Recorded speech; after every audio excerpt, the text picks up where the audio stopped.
Bonjour, bienvenue dans ma cuisine. Nous sommes à Montréal le 28 novembre 2015. Mon nom est Bruno Lalonde. Alors, je vous fais part de mes impressions à la suite d'une question que m'a posée un ami Facebook en messager privé, me demandant ce que j'avais pensé du salon du livre de Montréal qui s'est tenu à la place Bonaventure la semaine dernière. Je suis allé, donc, et je vous cacherai pas que qu'à chaque année, mon enthousiasme diminue.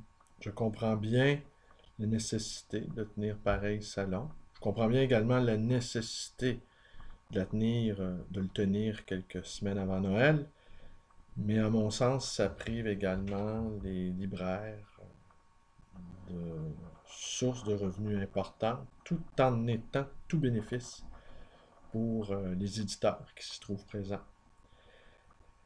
Et mon malaise est croissant à voir ces auteurs-là présentant leurs ouvrages à des kiosques désertés. La plupart des auteurs sont de purs inconnus. Les quelques auteurs vedettes qui s'y trouvent, raflant tout.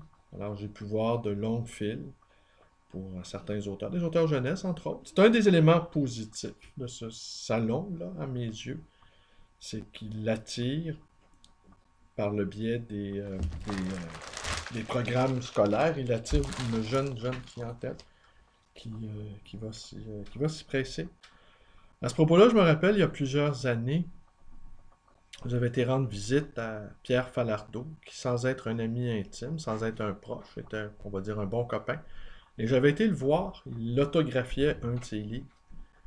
Et lui, il y avait du monde qui faisait la queue pour signer les autographes.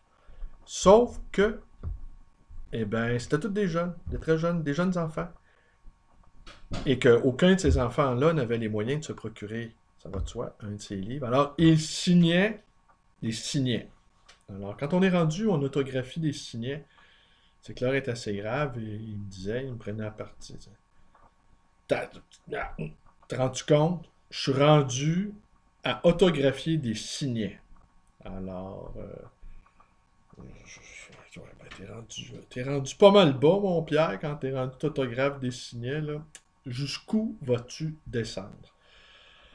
Alors, bref, très déprimant. J'ai l'impression que c'est un grand renombré, surdimensionné.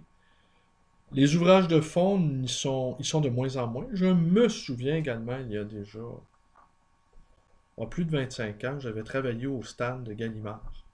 Et Gallimard, année après année, se faisait un point d'honneur de rapailler, d'apporter tout le fond qui était contenu dans les entrepôts, dans l'entrepôt de Socadis à Ville-Saint-Laurent. Et pour Gallimard, c'était le moment de montrer une sorte de démonstration visuelle de tout son catalogue.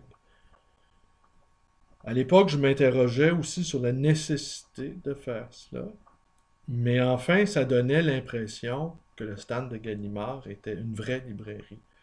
Là, ben, ils ont mis évidemment les livres les plus récents et quelques-uns des diverses collections qu'a Gallimard. Alors, c'est pas inintéressant, mais pour quelqu'un qui fréquente les librairies à longueur d'année, ce qui est mon cas, c'est pas vraiment utile. C'est pas vraiment. Et aussi, je constate que les éditeurs, les petits éditeurs français ou européens, belges, suisses, qui étaient déjà assez bien représentés il y a quelques années, ben, ont pratiquement complètement disparu. Alors, on n'a plus accès à ces ouvrages-là, qu'on ne peut plus non plus trouver à Montréal, dans les librairies indépendantes ou des librairies de grande surface. On ne peut plus les trouver. Une sorte de... C'est assez curieux parce que dans le domaine du livre, il y a de plus en plus de livres qui sont publiés, il y a de plus en plus de maisons d'édition. Il y a une sorte de débordement éditorial qui est accompagné d'une désertification. De plus en plus de choses sont publiées et on en trouve de moins en moins de ces choses-là. Il y a peu de lieux. Évidemment, avec l'édition, l'impression à la demande, le marché du livre, le marché de l'édition, la possibilité même de publier est en pleine transformation. L'impression à la demande, va révolutionner le marché du livre. Les entrepôts, les vastes entrepôts sont appelés à disparaître. Et le rapport de l'écriture à l'écrivain est appelé. Je pense aujourd'hui, on se rapproche du temps de Montaigne, où les auteurs publiaient pour un tout petit nombre de lecteurs choisis. Et ils s'adressaient à un tout petit nombre, dis-je, et ils n'avaient pas d'autre ambition que de commettre un bel ouvrage pour délasser l'esprit. La pratique de l'écriture et de la lecture était moins importante que les échecs ou la chasse. C'était une activité intéressante, mais il ne fallait pas en faire grand cas car la vie et la culture, pour une certaine classe de gens évidemment, n'étaient pas séparées. Alors, un petit nombre de lecteurs pouvaient reconnaître sans peine une citation de Dante ou de Plutarque sans qu'on ait besoin de la mentionner. Mais aussi, je révélais sur ma page Facebook aujourd'hui qu'une autre pratique fort courante dans le milieu de l'édition, des auteurs paient pour être publiés dans des maisons d'édition connues, établies, et parfois ces auteurs-là ont eux-mêmes une bonne réputation,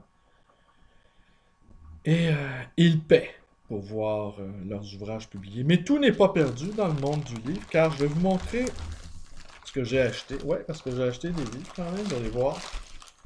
Je continue de me renseigner, je continue de me mettre à jour dans mes lectures, des lectures très importantes. J'ai presque fini ce livre-là. J'ai mis quelques heures à le lire. Je vais vous montrer, vous allez voir. J'ai étudié fort, j'ai pas tout compris. Il y a des passages que j'ai mal saisis. Mais je vais vous montrer, vous allez pouvoir en juger. Il n'y a pas que George Steiner dans la vie. Il y a aussi Caillou. Voilà, Caillou. Parfois, les mamans se fâchent. Ouais, parfois les mamans se fâchent. Alors, il y a un passage ici. Oh là là là là, la maman est très fâchée. Ça me fait peur, dit Caillou en regardant sa maman. Ouais, évidemment, le courroux d'une mère est de brève durée. Et heureusement, fort heureusement, mais ça peut laisser des traces indélébiles dans la psyché d'un enfant. Alors, tu vas m'obéir, ordonne une maman à sa petite fille. Caillou est bouleversé par la colère de cette maman. Alors, ça m'a donné l'occasion de réfléchir à ce que disait la grande psychanalyste Mélanie Klein, qui expliquait que les mamans, oui, pouvaient avoir envie de jeter par la fenêtre leurs enfants, que cette envie homocidaire était tout à fait normale, qu'il ne fallait pas s'en culpabiliser. Alors peut-être qu'un jour, Caillou, quand il sera grand, il deviendra psychanalyste. Il nous expliquera les colères de sa maman. Ici, Caillou dans mon petit lit. Ouais, Caillou dans mon petit lit. Si vous reconnaissez Caillou avec sa tuque rouge. Lui, je dois avouer, j'ai tout compris. J'ai tout compris ce qu'on y trouvait. 6 animaux de la ferme qui se reposent paisiblement. Vous voyez? Vous voyez les 6 animaux. Je les ai comptés, il y en a bien 6. On y trouve le mouton, le cheval, le canard, la poule, le chat et la vache. Vous voyez, je suis très très fort pas en biologie, mais je suis très très fort pour reconnaître les animaux. Alors, on voit ici Caillou qui est dans son lit. Vous voyez, Caillou dans son lit. C'est un livre remarquable en tout point. On a hâte de retrouver Caillou dans la Pléiade. Je ne sais pas si ça va arriver. Je ne sais pas si Gallimard, enfin, va se décider d'impatroniser ce fier Caillou dans sa prestigieuse collection. Voilà les 2 découvertes que j'ai faites.